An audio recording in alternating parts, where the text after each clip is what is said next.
They are controlling you and you don't even know that. We are living in information age, and information is power, but most important, control over information is power. As a normal guy concerned about people and society, I did good research on what truly is the process of media control over the population. And also I created an awesome illustration with this theme. The media controls desires and actions of the population, and it has such power in our society that the governments consider it the best weapon in our contemporary times. Just to clarify the part for you, almost 100 years ago, in 1938, the actor and writer Orson Welles read a chapter of the novel The War of the Worlds by H.G. Wells in a radio program on CBS New York.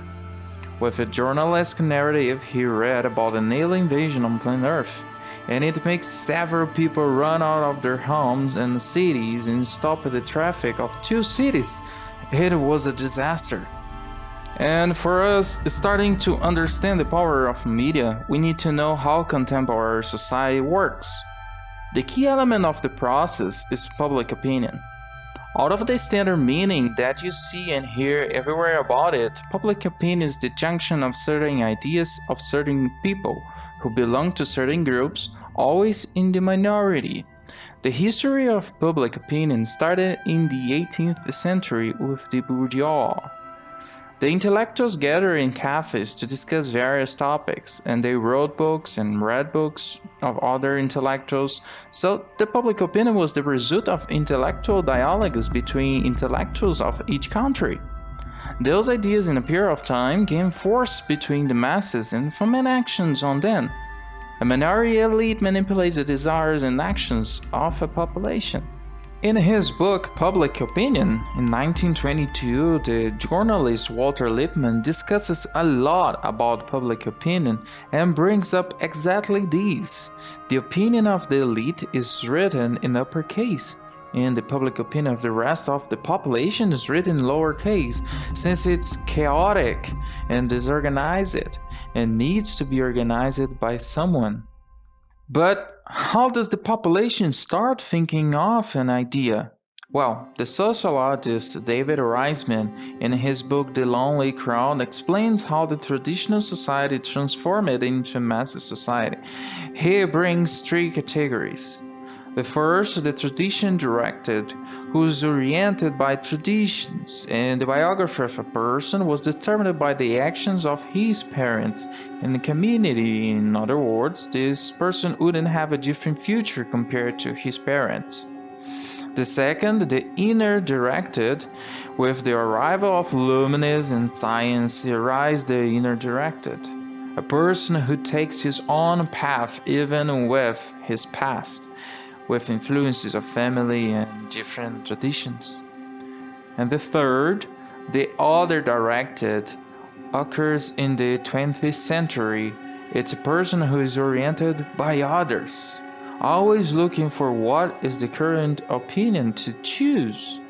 This change makes it easy to change public opinion since people are attentive to what others are doing. And one of the most important forms to control is to control the ideas that are circulating, so that you can determine the change in actions of the masses. In 1979, Elizabeth Noel Newman wrote The Spiral of Silence, and she explains this phenomenon. Basically, by fear of isolation, a person adheres to an opinion with which he doesn't agree and silences his own opinions. We have various experiments of this purpose.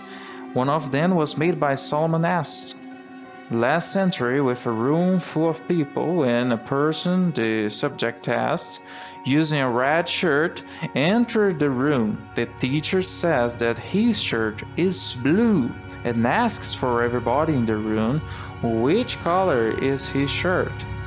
And everybody answered with the wrong color. In the end, the subject test agreed with all of them, conforming with the majority. An important name that served as a pillar for the media today was Edward Bernays. Considered the propaganda's father and nephew of Sigmund Freud, he combined propaganda and publicity with psychoanalysis, and one of his works was the theme of a documentary film when he doubled the sales of cigarettes in 1920. In his book, Propaganda, of 1928, he discussed how psychology can determine the habits of society and public opinion.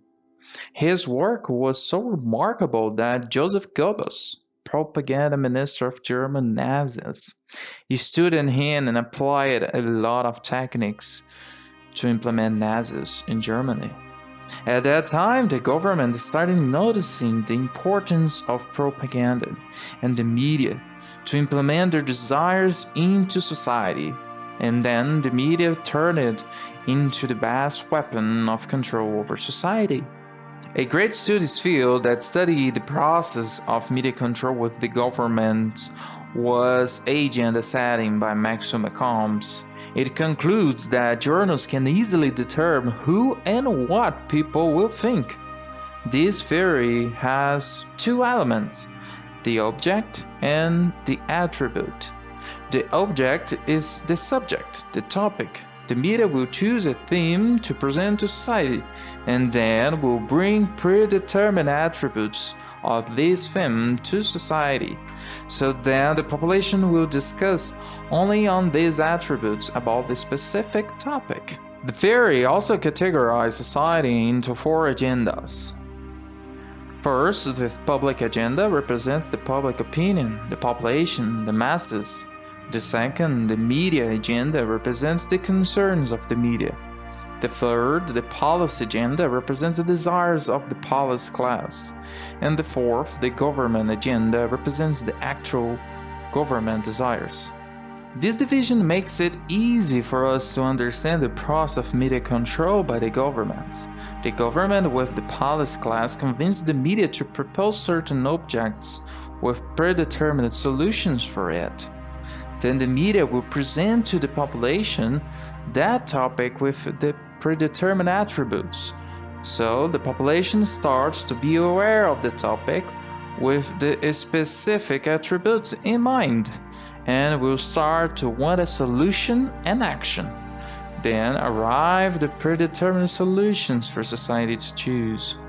In other words, the policy class reaches the necessary permissions of society to make its desires happen through the media. Simple like that. And all of us are falling in this process every single day. I hope to bring light to the process of media control in this short video for you, composing several authors and references for you to start thinking about and knowing this process better. But most important, I worked on this illustration to represent all those aspects, meanings, all the process of media control in one unique piece of art.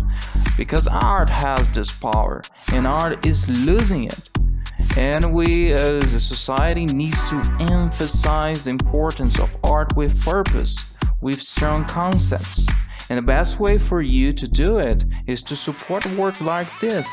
This illustration will be available for high quality print on my website. Check it out!